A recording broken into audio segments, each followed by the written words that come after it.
dulu perbedaan antara akuntansi dan tata buku. Sebagaimana telah kita pelajari di pelajaran sebelumnya mengenai sejarah akuntansi, bahwa munculnya akuntansi di Italia itu adalah karena diperkenalkan oleh Luca Pacioli melalui sistem tata buku berpasangan. Nah, tetapi sebenarnya tata buku dan akuntansi itu memiliki perbedaan.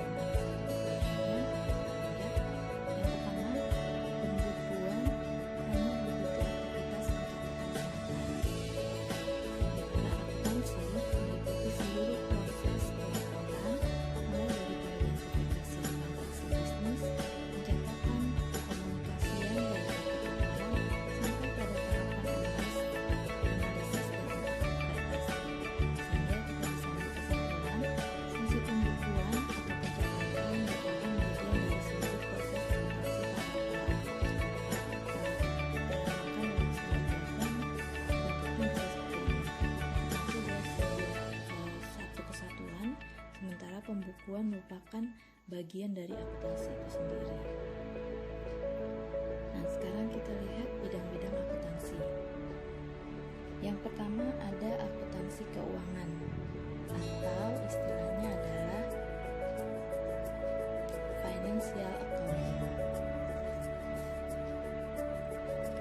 Akuntansi keuangan ini membahas mengenai penyusunan laporan keuangan secara berkala sesuai dengan standar akuntansi keuangan atau SAK yang berlaku untuk menghasilkan informasi yang disajikan kepada pihak-pihak eksternal yang berkepentingan. Di Indonesia sendiri ada beberapa macam standar akuntansi keuangan. Ada standar akuntansi keuangan yang sudah terintegrasi dengan IFRS, International Financial Reporting Standard. Kemudian ada juga SAK ETAP, standar akuntansi keuangan entitas tanpa aktivitas wajib. Lalu ada SAK EMKM, standar akuntansi keuangan entitas kecil, entitas menengah kecil mikro, kalau salah ya. Nah, ada juga standar akuntansi keuangan syariah. Nah, semua standar itu harus dijadikan acuan dalam menyusun laporan keuangan sesuai dengan bentuk perusahaan. Kalau perusahaan publik, maka ada SAK yang sudah terintegrasi dengan IFRS. Kalau perusahaan skala UMKM, maka bisa digunakan SAK Berikutnya ada akuntansi pemeriksaan atau auditing. Akuntansi pemeriksaan ini sebenarnya berhubungan dengan pemeriksaan secara bebas atas laporan keuangan oleh akuntan publik ataupun akuntan internal. Pemeriksaannya menyangkut kewajaran apakah laporan keuangan telah disajikan sesuai dengan prinsip-prinsip akuntansi yang berlaku umum. Nah, tujuan utamanya agar informasi akuntansi yang disajikan dapat lebih dipercaya. Dalam melakukan audit, akuntan wajib mengikuti standar auditing dan kode etik akuntan. Standar auditing dikeluarkan oleh Ikatan Akuntan Indonesia atau IAI dalam bentuk standar profesional akuntan publik atau SPAP. Berikutnya, akuntansi biaya atau cost accounting. Akuntansi biaya memfokuskan pembahasannya pada perencanaan, penerapan, pengendalian, dan penghitungan biaya produksi sampai distribusi barang pada perusahaan manufaktur. Fungsi utamanya adalah mengumpulkan dan menganalisis data mengenai biaya yang telah dan akan terjadi.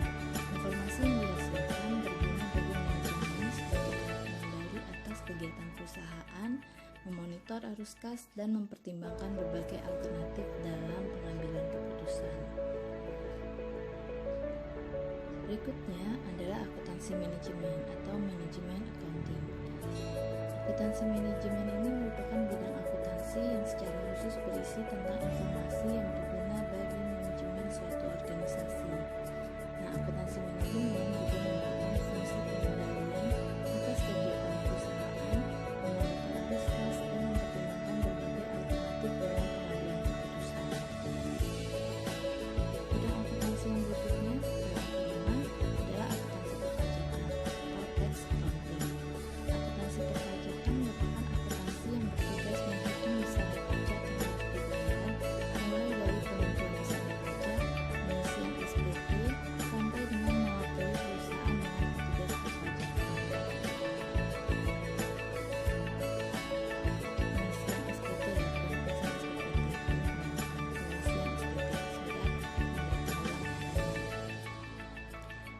Bidang berikutnya yang keenam adalah akuntansi penganggaran atau budgeting. Akuntansi penganggaran bertugas untuk menyusun perencanaan anggaran yang meliputi pengalokasian dana, besaran dana, sumber dana, dan taksiran keuangan di periode mendatang dalam kaitannya dengan penyusunan anggaran suatu perusahaan pada satu periode tertentu di masa mendatang. Lalu yang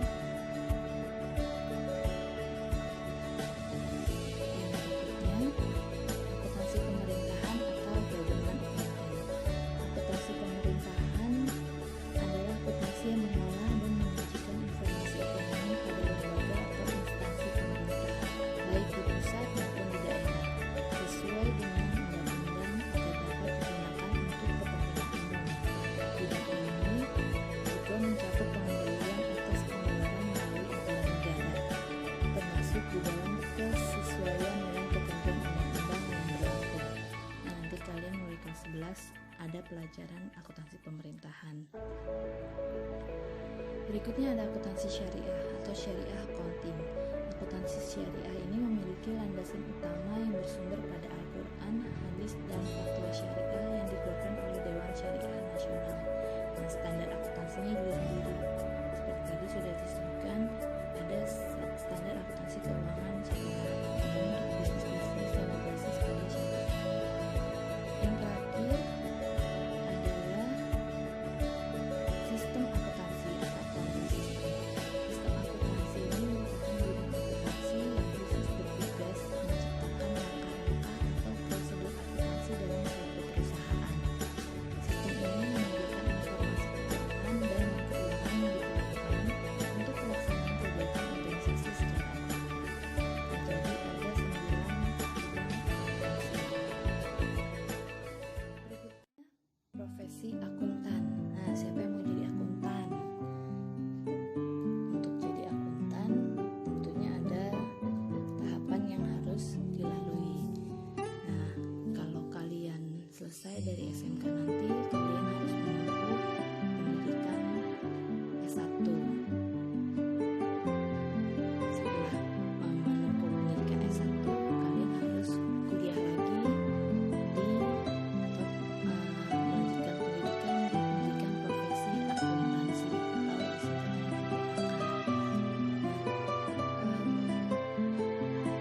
profesi akuntan sendiri ada beberapa jenis.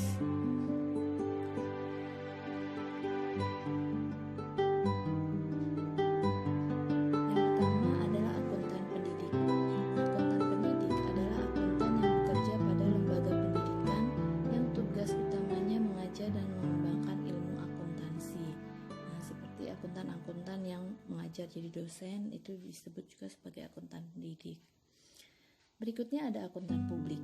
Akuntan publik adalah akuntan yang melakukan pemeriksaan atau audit secara independen dan memberikan jasa untuk kepentingan perusahaan dengan imbalan tertentu. Untuk menjadi akuntan publik harus lulus ujian profesi dan memiliki register akuntan yang dikeluarkan oleh Kementerian Keuangan melalui Ikatan Akuntan Indonesia atau punya gelar singkatannya CA, Chartered Accountant, akuntan teregistrasi. Dalam mengaudit, akuntan publik harus bekerja sesuai standar profesional akuntan publik atau SPAP, kode etik, dan standar akuntansi keuangan yang berlaku umum. Kemudian yang berikutnya ada akuntan internal. Akuntan internal ini adalah akuntan yang bekerja pada perusahaan dan berstatus pegawai atau karyawan perusahaan tersebut, misalnya sebagai kepala bagian akuntansi atau wakil direktur keuangan. Akuntan internal dapat bertindak sebagai auditor untuk seluruh kegiatan perusahaan. Berikutnya yang terakhir adalah akuntan pemerintah. Akuntan pemerintah adalah akuntan yang bekerja sebagai pegawai pada lembaga-lembaga pemerintah atau badan usaha milik negara. Nah, ini biasanya jadi akuntan pemerintah itu adalah lulusan-lulusan dari STAN, Sekolah Tinggi Akuntansi Negara. Siapa yang mau ke STAN nanti? Nah, itu tadi adalah macam-macam profesi akuntan. Silakan dari sekarang kalian cita-citakan kalian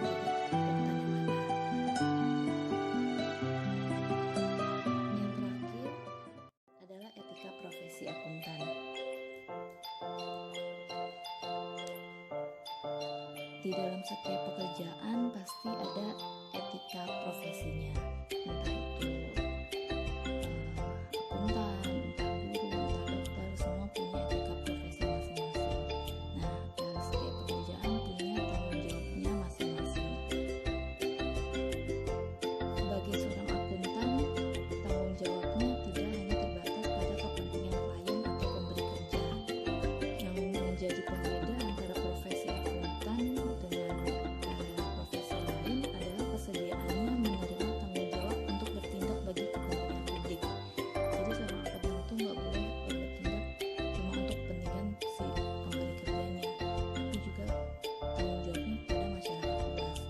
Nah, dalam bertindak bagi kepentingan publik, akuntan profesional memperhatikan dan mematuhi ketentuan kode etik. Etika sebagai salah satu unsur utama dari profesi menjadi landasan bagi akuntan dalam menjalankan kegiatan profesional. Kode etik akuntan profesional di Indonesia dikeluarkan oleh Ikatan Akuntan Indonesia. Kode etik akuntan profesional merupakan adopsi dari Handbook of the Code of Ethics for Professional Accountants 2016 edition yang dikeluarkan oleh International Ethics Standards Board for Accountants of the International Federation of Accountants. Nah, prinsip dasar etika yang harus dipatuhi akuntan profesional sebagaimana tertuang dalam kode etik akuntan profesional yang diterbitkan oleh IAI ada 5. Yang pertama adalah integritas. Integritas berarti bersikap lugas dan jujur dalam semua hubungan profesional dan bisnis. Jadi harus tegas dan jujur di dalam setiap hubungan. Tidak boleh bermuka dua, tidak boleh tipu kanan kiri. Tidak boleh asal. Jadi kalian harus punya integritas. Berikutnya adalah objektivitas. Objektivitas berarti tidak membiarkan bias. Bias itu berarti penyimpangan, benturan kepentingan atau pengaruh yang tidak semestinya dari pihak lain yang dapat mengesampingkan pertimbangan profesional atau bisnis. Jadi setiap mengerjakan pekerjaannya, seorang akuntan itu harus objektif berdasarkan fakta, bukan asbun, asal bunyi, kira-kira, rasanya, enaknya yang mana ya, nggak seperti itu, tapi harus objektif. Datanya apa, itulah yang harus dikemukakan.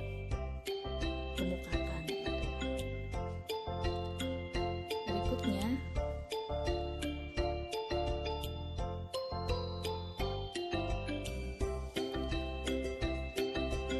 adalah kompetensi dan kehati-hatian profesional.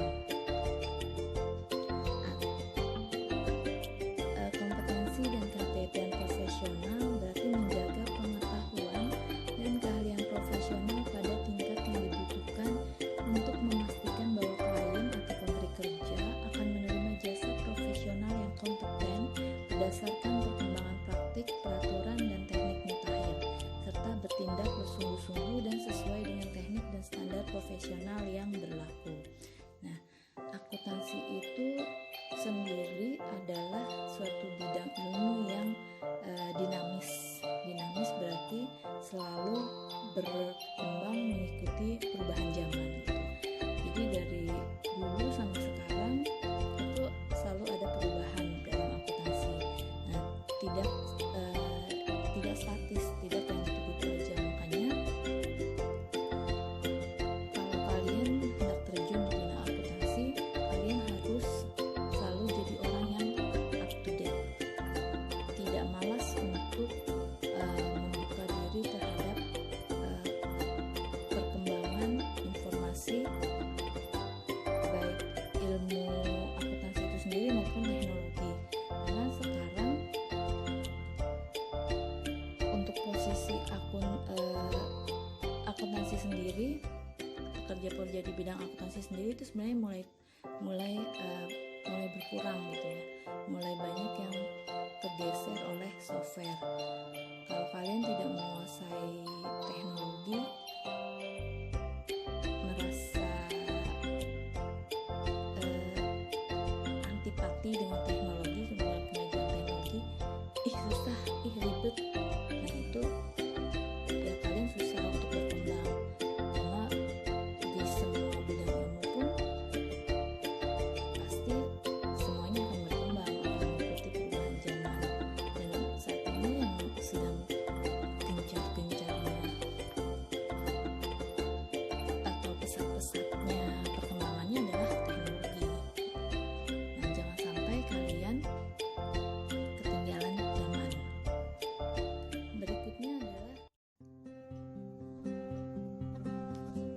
kerahasiaan. Nah, kerahasiaan berarti menghormati kerahasiaan informasi yang diperoleh dari hasil hubungan profesional dan bisnis dengan tidak mengungkapkan informasi tersebut kepada pihak ketiga tanpa ada kewenangan yang jelas dan memadai, kecuali terdapat suatu hak atau kewajiban hukum atau profesional untuk mengungkapkannya, serta tidak menggunakan informasi tersebut untuk keuntungan pribadi akuntan profesional atau pihak ketiga. Jadi sebagai seorang akuntan itu harus bisa jaga rahasia. Kalau kalian orang yang ember, gak bisa jaga rahasia, mendingan gak usah jadi akuntan. Nah, kerahasiaan informasi klien itu harus kalian jaga. Tidak boleh diberikan kepada pihak lain. Jadi hanya kalian dan si klien yang tahu informasinya, kecuali klien kalian adalah perusahaan yang terdaftar di Bursa Efek. Perusahaan-perusahaan yang terdaftar di Bursa Efek ini wajib menyampaikan laporan keuangannya ke Bursa Efek, ya, supaya ke Bursa Efek atau ke Bapeptam, supaya para investor itu bisa menganalisa keadaan keuangan perusahaan tersebut. Nah, kalau seperti itu diperbolehkan. Berikutnya adalah yang terakhir,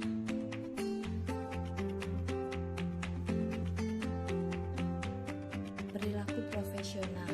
Perilaku profesional berarti mematuhi hukum dan peraturan yang berlaku dan menghindari perilaku apapun yang mengurangi kepercayaan kepada profesi akuntan profesional. Nah, tadi disebutkan kalau seorang akuntan itu harus mematuhi hukum dan peraturan yang berlaku. Untuk bisa mematuhi hukum dan peraturan itu bukan tunggu nanti. Dan nanti kalau saya sudah kerja, saya baru patuh hukum, baru patuh peraturan, enggak. Tapi dimulai dari sekarang, mulai kalian masih duduk di bangku sekolah. Contoh gampangnya aja, bagi kalian yang naik kendaraan sendiri, kalau kalian lewat lampu merah di perempatan, itu biasanya kalian kalau sudah merah kalian berhenti apa nerobos? Baru merah nih, biasanya banyak yang nerobos. Atau yang mau belok kiri sennya ke kanan, atau mau belok kanan sennya ke kiri. Nah, itu kan hal simpel tapi justru melanggar gitu. Atau yang mau keluar dari gang tapi laju-laju, itu aturan tidak tertulis yang sebenarnya menjaga keselamatan banyak orang, termasuk dalam kelas kita. Kalau kalian tidak belajar dari sekarang mematuhi peraturan yang ada, maka kalian sendiri yang nantinya akan ribet. Di dalam akuntansi sendiri ya memang banyak peraturan, seperti nanti kalian akan ketemu namanya persamaan dasar akuntansi. Di situ ada aturannya, nggak bisa seenak hati kalian dalam membuat persamaan dasar akuntansi. Lalu membuat jurnal, itu juga ada aturannya. Bagaimana suatu transaksi harus didebit, bagaimana suatu transaksi harus dikredit. Membuat buku besar juga ada aturannya. Menyusun neraca saldo juga ada aturannya. Menyusun laporan keuangan juga ada aturannya. Nah, itu masih aturan-aturan yang dasar gitu ya, tidak tertulis dalam suatu kitab ataupun hukum, tapi memang sudah menjadi suatu kebiasaan. Nah, nanti kalau jadi akuntan kalian harus patuh pada yang namanya SAK, itu juga pada hukum-hukum bisnis. Jadi nggak boleh sembarangan melanggar peraturan dan hukum yang ada. Salah interpretasi dari SAK saja itu bisa berakibat fatal, seperti contoh beberapa tahun yang lalu kasus dari Garuda Indonesia itu terjadi